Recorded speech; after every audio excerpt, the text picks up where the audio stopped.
Hello students, क्या हाल है आपका। होप सो आप सब लोग बढ़िया होंगे। आज हम बेसिक इलेक्ट्रिकल इंजीनियरिंग में नया टॉपिक कवर करने जा रहे हैं जिसका नाम है डीसी सर्किट्स। लास्ट वीडियो में मैंने आपको डीसी सर्किट एंड नेटवर्क्स में कौन सी टर्मिनोलॉजी यूज़ होती है उसके बारे में पढ़ाया था।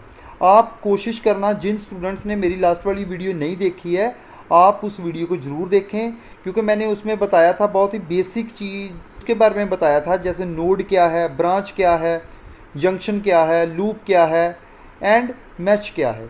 आप जिन स्टूडेंट्स ने मेरी लास्ट वाली वीडियो नहीं देखी आप उस वीडियो को ज़रूर देखना, ताकि जो आपके जो कंसेप्ट हैं बढ़िया तरीके से क्लियर हो सके। जो आज की वीडियो का कंटेंट होगा उसमें हम कवर करेंगे डीसी सर्किट्स क्या हैं, सीरीज सर्किट्स क्या हैं एंड पैरेलल सर्किट्स क्या हैं। स्टार्ट करते हैं हम डीसी सर्किट से। The close path in which direct current flow is called DC circuit. एक क्लोज पाथ है जिसमें डायरेक्ट करंट फ्लो कर रहा है। डीसी का मतलब होता है डायरेक्ट करंट। जो क्लोज पाथ क्या है कि बैटरी है हमारे पास एक सर्किट में, और ये करंट जो मैं शो कर रहा हूँ ये करंट फ्लो कर रहा है। कब करेगा करंट फ्लो? जब जो हमारा सर्किट होगा वो क्या होगा, क्लोज होगा। और डीसी सर्किट इसलिए कहा है क्योंकि मैंने जहाँ पर बैटरी यूज़ किया है, डीसी सोर्स यूज़ किया हुआ है। अगर मैं जहाँ पर एसी सोर्स यूज़ करता तो इसको क्या कहते हैं, एसी सर्किट। किसी भी सर्किट की जो बेसिक रिक्वायरमेंट होती है उसमें क्या लगा होता है, एक लोड लगा होता है जो मैंने जहाँ पर लैंप को यूज़ किया है। कनेक्टिंग लीड्स होती हैं, जो वायर्स जिससे हम सर्किट को कनेक्ट करते हैं। उसके बाद स्विच होता है जिससे हम सर्किट को ऑन ऑफ कर सकते हैं। और बैटरी होती है जहाँ सोर्स होता है। सोर्स में भी एसी और डीसी, इसमें मैंने बैटरी यूज़ किया, डीसी सोर्स यूज़ किया है, इसलिए इस सर्किट को क्या कहेंगे, DC circuit. Series circuit, this circuit in which numbers of resistors are connected end to end so that same current flows through them is called series circuit. Series circuit क्या है, इसमें जो रजिस्टर होते हैं उसको हम एंड टू एंड जोड़ते हैं। कैसे जोड़ते हैं, ध्यान से देखना कि R1 का जो फिनिशिंग एंड है और R2 का स्टार्टिंग एंड है, इसको मैंने कनेक्ट कर दिया। इसके बाद जो R2 का फिनिशिंग एंड है एंड R3 का स्टार्टिंग एंड है, मैंने इसको कनेक्ट कर दिया। जब हम इस अरेंजमेंट से सर्किट को कनेक्ट करते हैं तो इस सर्किट को क्या बोलेंगे हम, सीरीज सर्किट। और इसमें क्या होता है, सेम करंट फ्लो करता है। जो करंट है सभी रेजिस्टेंस में सेम होगा, बट जो वोल्टेज होगी वो क्या होगी, डिवाइड होगी। जैसे R1 के क्रॉस जो वोल्टेज होगी वो क्या होगी, V1। R2 के क्रॉस जो वोल्टेज होगी वो क्या होगी, V2। R3 के क्रॉस जो वोल्टेज होगी वो क्या होगी, V3 होगी। Series circuit current flows in all resistors remain same. जो करंट फ्लो कर रहा है सभी रेजिस्टेंस में वो सेम रहेगा, बट वोल्टेज क्या होगी, डिवाइड होगी। अब हम इसको मैथमेटिकली समझेंगे क्या है। इसमें वोल्टेज डिवाइड हो रही है, जे वी क्या है, टोटल वोल्टेज, जे वाली वोल्टेज। और V1 V2 और V3 क्या है, जो voltage R1 R2 and R3 के क्रॉस है। ठीक है, according to Ohm's law V is equal to I into R. जो V किसके इक्वल होता है, I R के इक्वल होता है। जो R1 के अक्रॉस वोल्टेज ड्रॉप होगी वो कितनी होगी, V1। और वो किस पे उसमें जो करंट फ्लो करेगा वो कौन सा करंट फ्लो करेगा, I इंटू R1 किसके इक्वल आ गया, V1 के इक्वल। सिमिलरली जो I करंट फ्लो किया R2 में से, उसने क्या कर दिया इसको I इंटू R2। और ये इसके क्रॉस जो वोल्टेज होगी, R2 के क्रॉस वोल्टेज होगी वो कितनी होगी, V2। Similarly R3 I into R3। ठीक है, R3 के क्रॉस जो वोल्टेज है वो कितनी है, V3 है। जो टोटल रेजिस्टेंस होगी, क्योंकि इसमें भी I कॉमन है और सभी में I कॉमन है, इसलिए I को I से कैंसिल कर दिया। जो इक्वेशन है हमारे पास वो क्या आ गई सॉल्व करने के बाद, RT is equal to R1 plus R2 plus R3। RT क्या है, total resistance is equal to sum of individual resistances.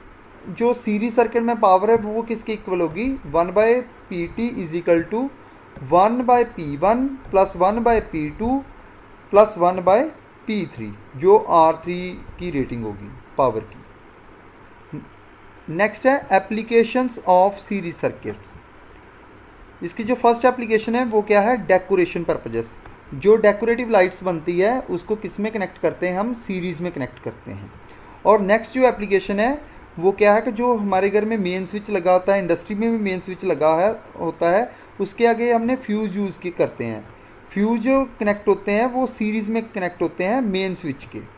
Fuse का क्या काम होता है, फ्यूज़ प्रोटेक्ट करता है हमारे सर्किट को किसी भी एबनॉर्मल कंडीशन के टाइम में। जब भी कोई एबनॉर्मल कंडीशन अराइज होगी सर्किट में तो वो क्या करेगा, हमारे सर्किट को प्रोटेक्ट करेगा कि जो ज़्यादा नुकसान ना हो, ज़्यादा डैमेज ना हो।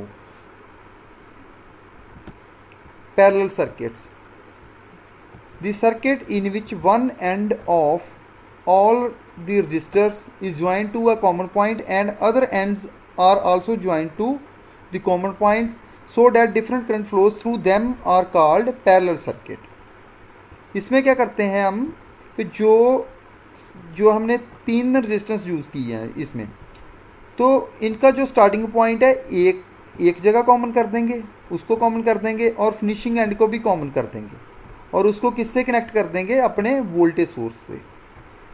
यदि हम ऐसी अरेंजमेंट यूज़ करते हैं तो उसको क्या कहते हैं, पैरेलल सर्किट। इसमें क्या होता है, पैरेलल सर्किट में जो वोल्टेज होती है वो सेम रहती है सभी रेजिस्टेंस के क्रॉस, बट जो करंट है वो डिवाइड हो जाता है।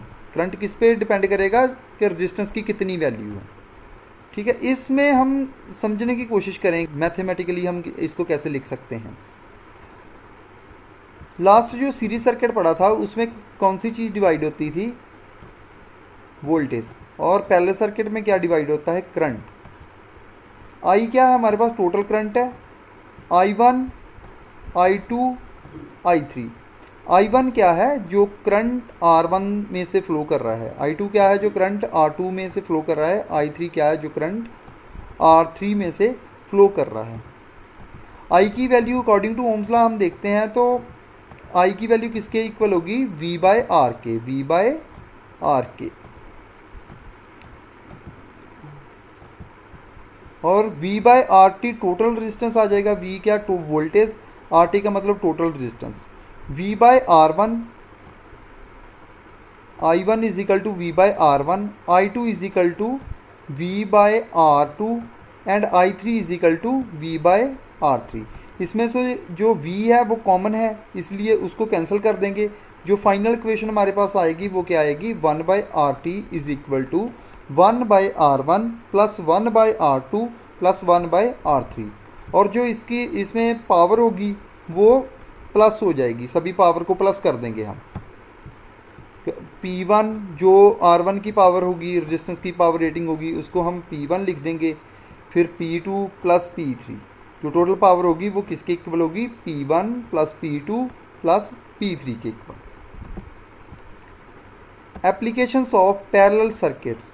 पैरेलल सर्किट के कौन से एप्लीकेशन है, जो डोमेस्टिक वायरिंग है वो किस में करते हैं हम, पैरेलल में करते हैं। जो डोमेस्टिक जो अप्लाइंस है वो किस में कनेक्टेड होते हैं, वो पैरेलल में होते हैं। उसका क्या कारण है कि all the appliances are operated at the same voltage. जो वोल्टेज रेटिंग होती है सभी अप्लाइंस की सेम होती है। अगर हम इसको सीरीज़ में कनेक्ट करेंगे तो क्या होगा, जो वोल्टेज है डिवाइड हो जाएगी। वोल्टेज है वो क्या है, सेम है सभी अप्लाइंसेस की, इसलिए इसको किस में कनेक्ट करते हैं, पैरेलल में कनेक्ट करते हैं।